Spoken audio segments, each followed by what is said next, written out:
Baik, Assalamualaikum warahmatullahi wabarakatuh. Selamat siang dan salam sejahtera bagi kita semua. Baik, pada hari ini akan kita lanjutkan materi tentang regresi sederhana.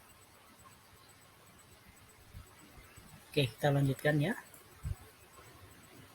Oke.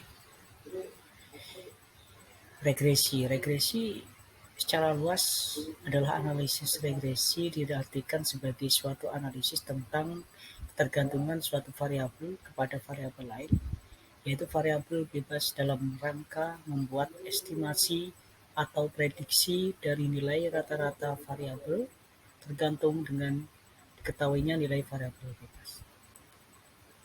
Jadi di sini dalam analisis regresi adanya ketergantungan dari variabel bebas terhadap variabel terikat atau variabel tergantung. Ya, umumnya menyebut variabel bebas atau variabel independen dan variabel terikat ya, atau variabel dependen.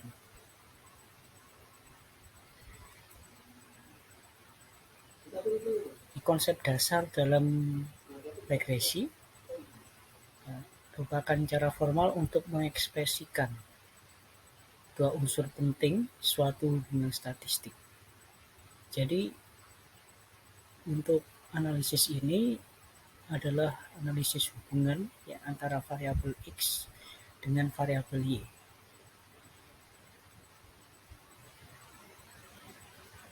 Yang pertama, suatu kecenderungan berubahnya keubah tidak bebas. Y secara sistematis sejalan dengan berubahnya keubah besar X atau variabel bebas X yang mempengaruhi variabel Y. Kemudian analisis regresi ini adalah hubungan ya. Hubungan nanti ini berupa pencaran titik-titik ya, titik-titik yang mendekati garis regresinya ya. Jadi ada hubungan antara X dengan Y.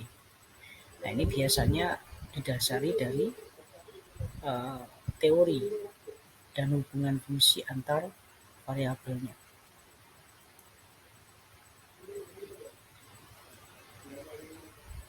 Konsep dasar, ya ciri-ciri suatu model regresi dengan cara mempostulatkan bahwa yang pertama ada suatu rencana ruang keubah untuk setiap taraf level keubah X ya antara X dan Y, kemudian rataan sebaran peluang berubah secara sistematis jalan dengan berubahnya nilai keubah X. Nah, ini ciri-cirinya ya, adanya hubungan antara dua variabel yaitu X dan Y.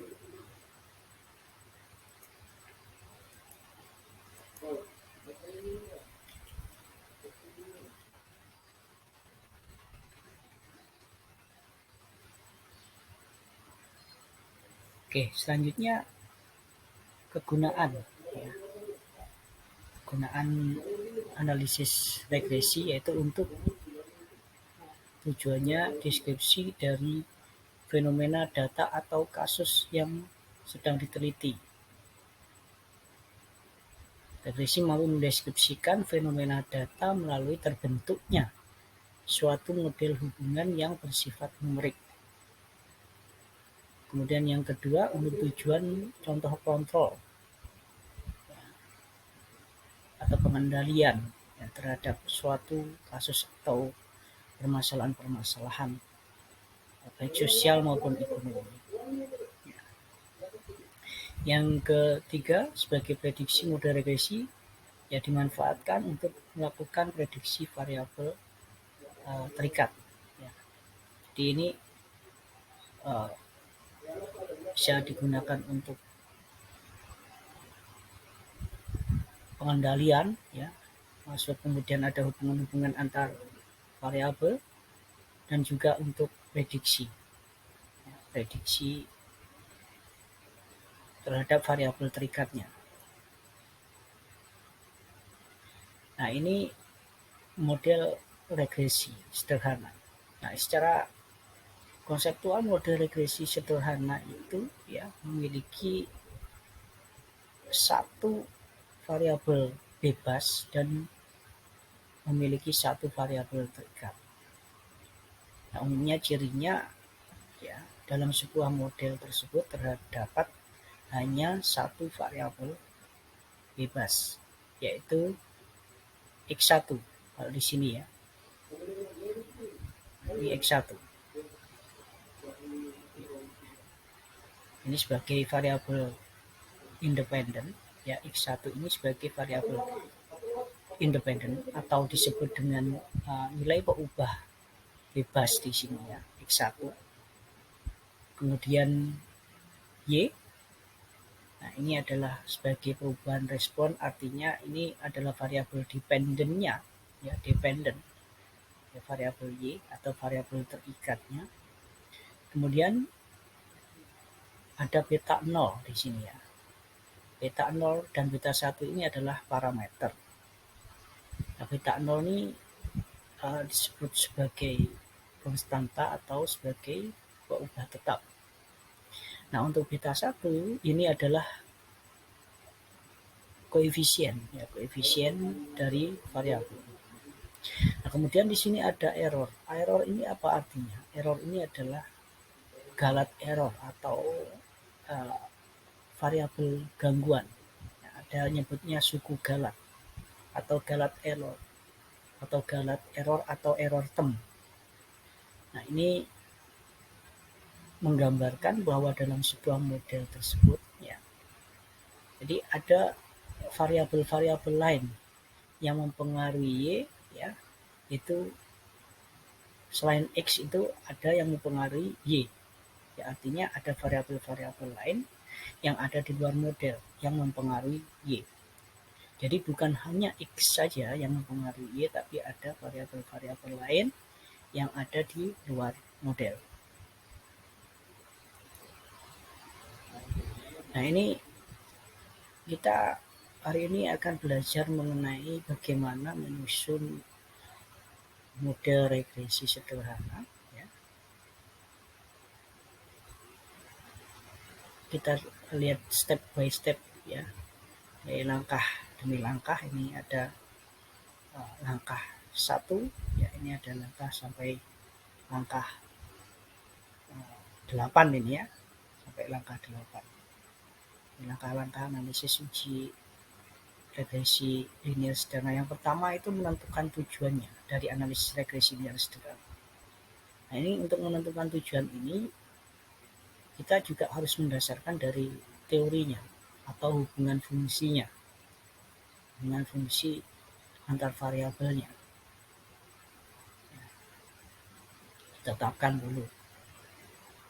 Kemudian yang kedua, mengidentifikasi ya variabel prediktor dan variabel respon. Ya, variabel respon.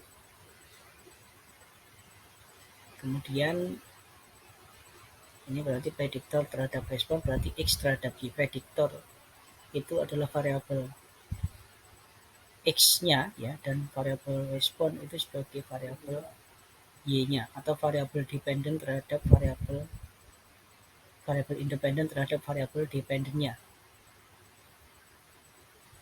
Kemudian yang ketiga, melakukan pengumpulan data dalam bentuk tabel. Nah, ini pengumpulan data dalam bentuk tabel. Ya, kalau sudah ditentukan tujuannya, variabel-variabel yang ditetapkan X dan Y-nya ditetapkan dulu. Nah, kemudian baru mencari datanya dan dikumpulkan datanya. Mana yang akan dilakukan analisis regresinya.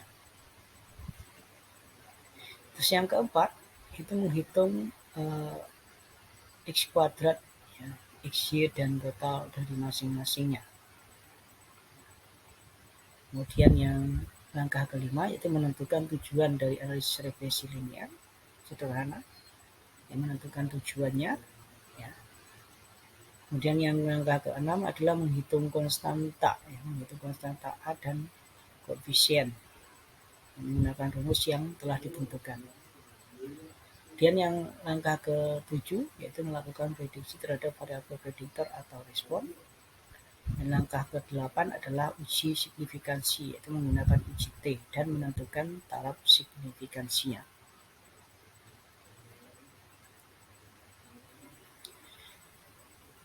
Contoh kasus. Nah, ini contoh kasusnya tentang tenaga kerja terhadap produksi. Nah, ini kita tetapkan tujuannya. Jadi, bagaimana pengaruh tenaga kerja terhadap produksi laptop.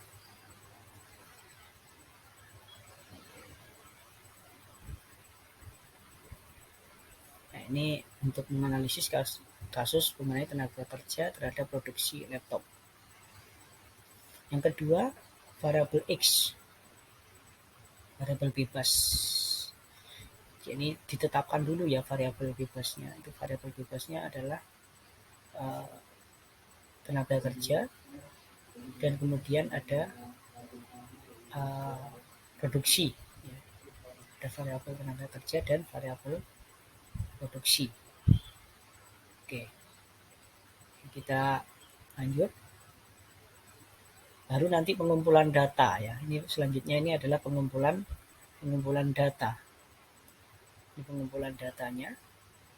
Nah, ini langkah ketiga adalah kita kumpulkan datanya, X-nya dan Y-nya. Ini jumlah tenaga kerjanya, ya, jumlah tenaga kerjanya. Kemudian ini nama industrinya.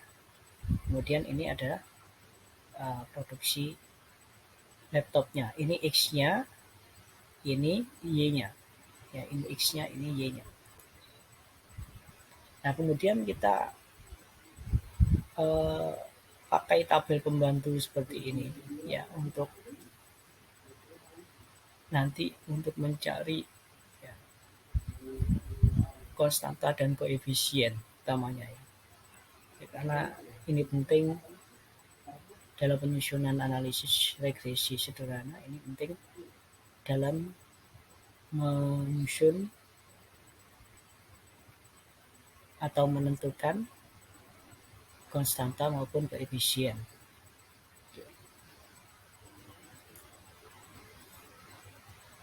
Oke, kita cek dulu.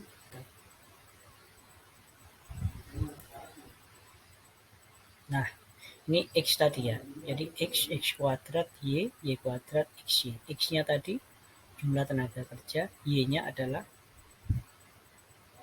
produksi ya, produksi laptop.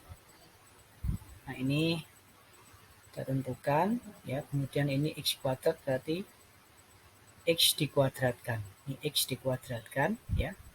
Kemudian Y-nya ini Y dikuadratkan.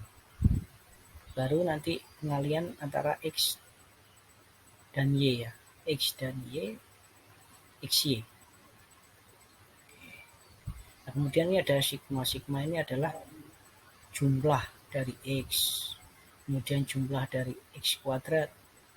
Jumlah dari Y kuadrat dan XY. Oke, kita next.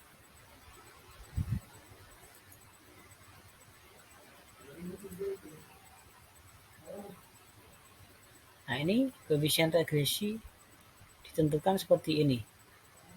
Ya.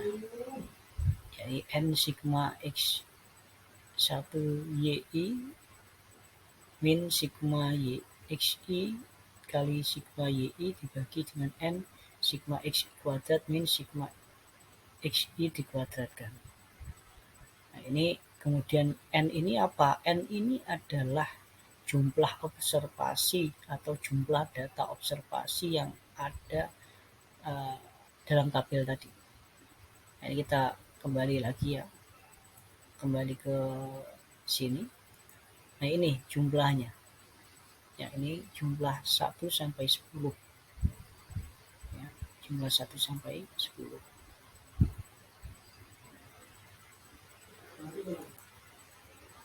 Ya. Nah, ini N kali X I Y I, artinya ini X kali Y ya, sigma X kali Y min sigma X dikalikan dengan sigma Y dibagi dengan N, sigma X kuadrat min sigma X dikuadratkan. Jadi ini dikalikan 10 kali XY nya berarti tadi ada di sini. Ya.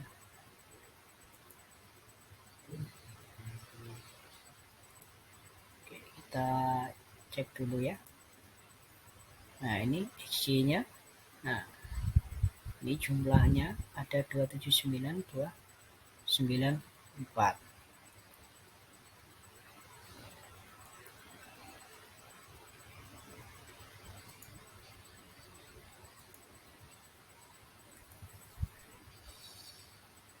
Ya, kemudian dikurangi dengan XI, yaitu sigma XI atau jumlah dari I. Dari tabel pembantu tadi ya, 4141, kemudian sigma Y-nya 643.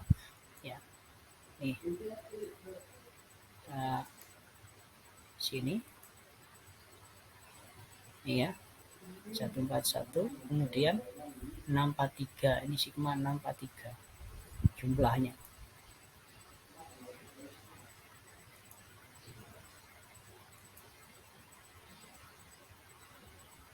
Kemudian dibagi dengan N observasi dikali dengan sigma X kuadrat ya. Ya, X kuadrat sigma X kuadrat di sigma. X kuadrat di sigma. Ya. 182235 4141 kuadrat adalah jawabannya 1302227 dibagi 874,469. Jadi hasilnya adalah 0,14892 ya.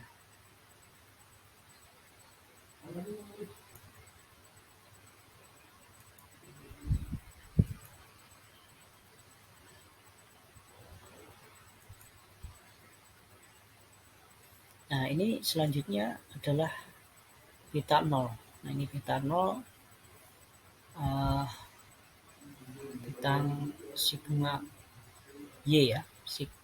Y dikalikan sigma X I kuadrat min sigma XI dikali sigma XI YI dibagi N sigma XI kuadrat min sigma XI dikuadratkan. Ini mencari konstanta. Paubah tetap. Ya, paubah tetap ya. Oke, ini tentang konstanta ya. Ini juga melihat dari tabel tadi. Ya, dari tabel tadi. N ini sama ya, N observasi, X kuadrat berarti X kuadrat di sigma dijumlahkan.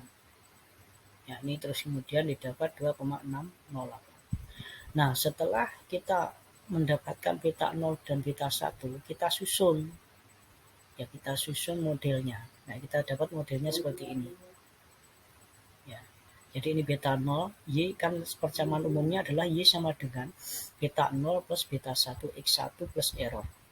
Berarti di sini adalah 2,608 plus beta 1 X1 plus error. Ini persamaan umum.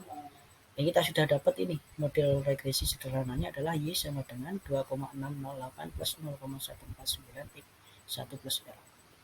Nah, kemudian konstanta ini bisa kita cari sebenarnya. Dari mana? Ya, beta 0 sama dengan Y bar min beta 1 X bar. Y bar ini adalah Y rata-rata. Ini sama dengan Y rata-rata min beta 1 X bar. Itu sama dengan 64,3 min 0,149 kali 414,1 sama dengan 2,608. Jadi didapat beta 0-nya 2,608. Nah, ini kita susun modelnya seperti ini. Nah, kita dapat menyusun model regresi sederhana. Ya. Oke. Berikutnya ini. Nah, ada tugas individu. Ada tugas individu kasus. Ini tentang konsumsi dan pendapatan per bulan dalam rumah tangga. Oke. Jadi ini ada dua variabel ini ya, antara konsumsi dengan pendapatan. Nah, nanti Anda silahkan untuk mengerjakan ini untuk tugas individu ya, untuk tugas individu silakan dikerjakan ya, sesuai dengan langkah-langkah yang saya sampaikan di awal tadi ya, mulai dari bagaimana menetapkan tujuan, kemudian bagaimana penetapan variabelnya ya, kemudian sampai dengan menyusun model tadi ya, mencari konstanta, koefisien sampai menyusun model tadi ya. Nah selanjutnya, nah ini ya, jadi ini pertanyaannya tentukanlah konstanta beta 0 dan koefisien beta 1. Nah kemudian bagaimana persamaan regresi dan interpretasi konstanta dan koefisien dalam model regresi.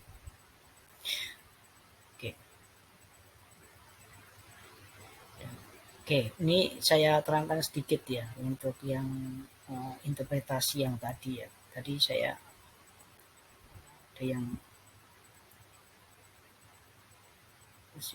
ini ya. Oke, ini ya. Kita ulang yang hasil. Nah, ini maknanya.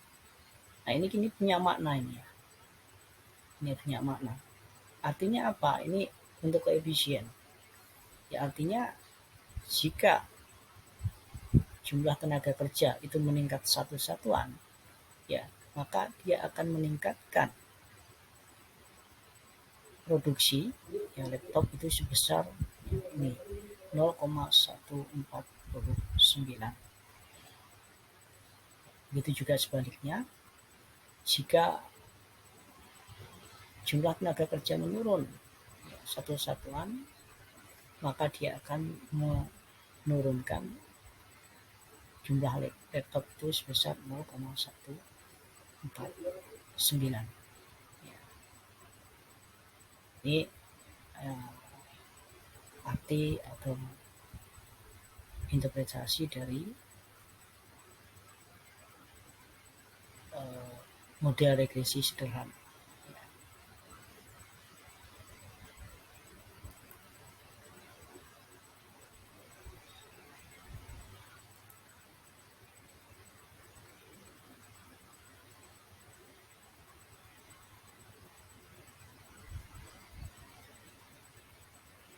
Oke, kita lanjutkan ya. Jadi tadi ada individu, sekarang ada tugas kelompok. Nah, tugas kelompoknya juga melakukan model regresi.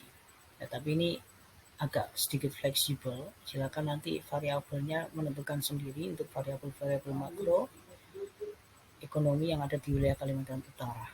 Nah, ini silakan nanti secara kelompok ya. Jadi secara kelompok nanti saya akan bagi ya untuk diskusi kelompoknya ya, untuk diskusi kelompok ya. Baik, sebentar nanti akan saya bagikan ya untuk diskusi pembagian diskusi kelompoknya. Ini saya untuk penyampaian materi ya saya kira cukup. Ya. Oke, nanti sebentar kita lanjut untuk pembagian kelompok. Baik, mungkin ada pertanyaan dari rekan-rekan mahasiswa.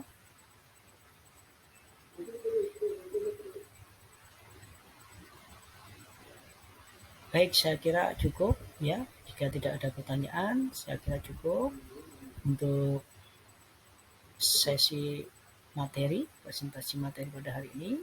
Ya, saya akhiri dulu ya. Assalamualaikum warahmatullahi wabarakatuh.